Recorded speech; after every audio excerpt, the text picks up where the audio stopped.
Guys, thank you so much for watching this recording.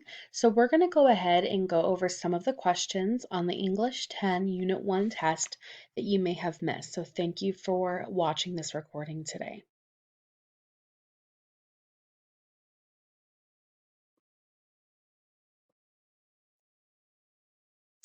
So this session will be recorded for learning purposes. Learning purposes include a lesson review for students who are absent, students who want to review for a test, and it will be distributed for learning purposes. And our theme, AZVA High School, this is my time, 100%. Together we will find a way. Excellence is not an act, but a habit. This is my time to work hard, to learn, to achieve, to grow, to prepare, and to have joy in my accomplishments. This is AZVA in pursuit of excellence, and my time is now. And our 7 mindsets for the week. Think it forward. Attitude of gratitude. And our objective for today, together we will go over some of the most missed questions on the Unit 1 test. We will go over the questions, answer them, and then have the opportunity to get bonus points back for our test.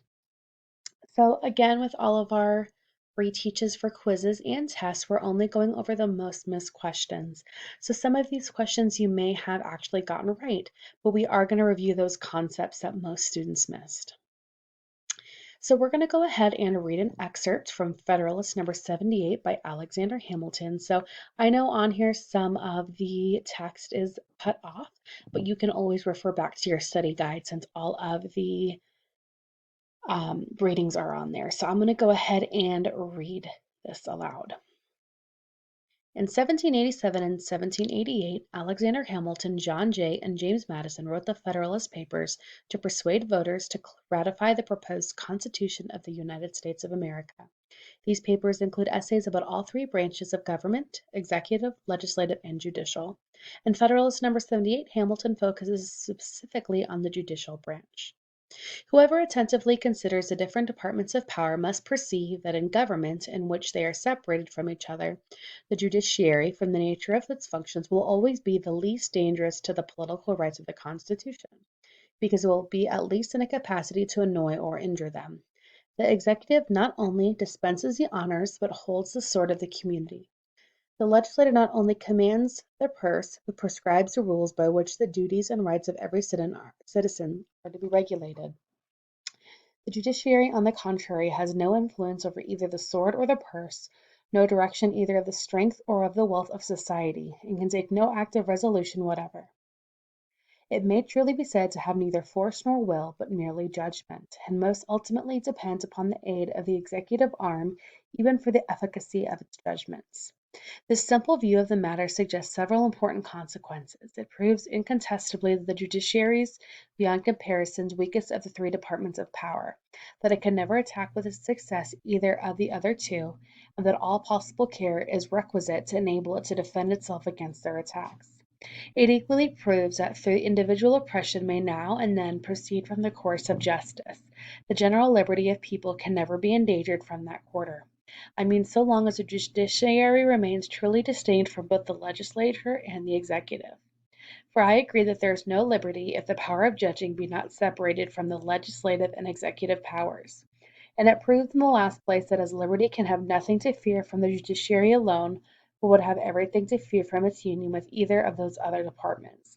That as all the effects of such a union must ensue from a dependence of the former or the latter, notwithstanding nominal and apparent separation, that is, for the natural feebleness of the judiciary, it is continual jeopardy of being overpowered, awed, or influenced by its coordinate branches, and that as nothing can contribute so much to its firmness and independence as permanency in office.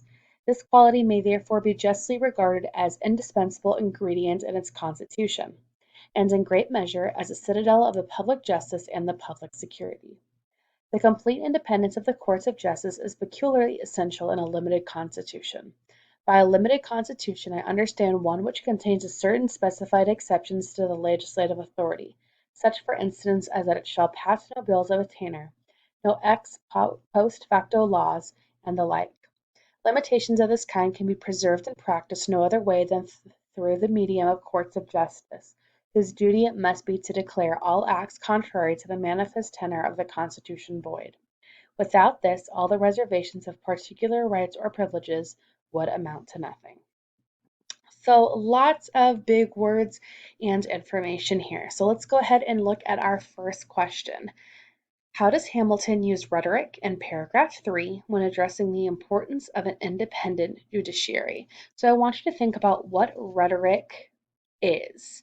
So I'll give you a couple of moments to look over the 4 different possible answers, and then we'll go ahead and show you the answer.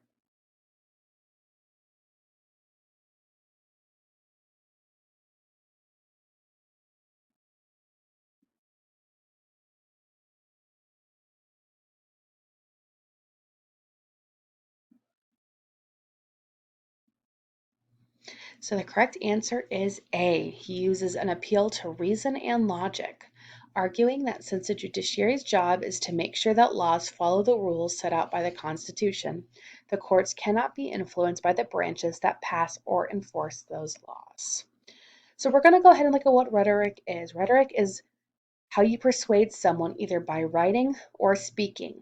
You use this by picking out specific word choice and using figures of speech. So when you wrote your 110 assignment, you were using rhetoric. You were using different appeals like ethos, pathos, and logos to persuade your reader to do what you wanted, whatever your call to action was. So we're going to go ahead and read an excerpt from The Red Badge of Courage by Stephen Crane. The Red Badge of Courage is a novel set during the Civil War about a teenager named Henry Fleming who enlists in the Union Army and the hardship he endures. The youth was in a little trance of astonishment, so they were at last going to fight. On the morrow perhaps there would be a battle, and he would be in it. For a time he was obliged to labor to make himself believe he could not accept with assurance an omen that he was about to mingle in one of those great affairs of the earth.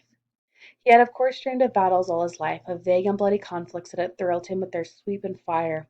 In visions he had seen himself in many struggles, he had imagined people secure in the shadows of his eagle-eyed prowess. But awake he had regarded battles as crimson blotches on the pages of the past. He had put them as things of the bygone with his sod, images of heavy crowns and high castles. There was a portion of the world's history which he had regarded as a time of wars, but it he thought had been long gone over the horizon and had disappeared forever. From his home his youthful eyes had looked upon the war in his own country with distrust. It must be some sort of play affair. He had long despaired of witnessing a Greek-like struggle. Such would be no more, he had said. Men were better or more timid. Secular and religious education had affected the throat-grappling instinct, or else firm finance he held in check in the passions. He had burned several times to and left. Tales of great movements shook the land. They may not be strictly Homeric, but they seemed to be much glory in them. He had read of the marches, sieges, conflicts, and he had longed to see it all. His busy mind had drawn for him large pictures, extravagant in color, lurid with breathless deeds. But his mother had discouraged him. She had affected to look with some contempt upon the quality of his war and of his patriotism. She could calmly seat herself and with no apparent difficulty give him many hundreds of reasons why he was so vastly more important on the farm than on the field of battle. She had had certain ways of expression that told him that statements on the subject came from deep conviction. Moreover, on her side, was her belief that her ethical motive in the argument was impregnable. At last, however, he had made a firm rebellion against his yellow light thrown upon the color of his ambitions. The newspapers, the gossip of the village, his own pictures had aroused him to an uncheckable degree. They were in truth fighting finely down there. Almost every day the newspapers printed amounts of decisive victory. One night as he lay in bed the winds had carried him the clanging of the church bell as some enthusiast jerked the rope frantically to tell the twisted news of a great battle. This voice on the people's rejoicing in the night had made him shiver in a prolonged ecstasy of excitement. Later he had gone down to his mother's room and had spoken thus: "Ma, I'm going to enlist." "Henry, don't be a fool," his mother had replied. She had then covered her face with the quilt. There was an end to the matter of the night. I'm going to go ahead and pause it right here. Please watch the second video.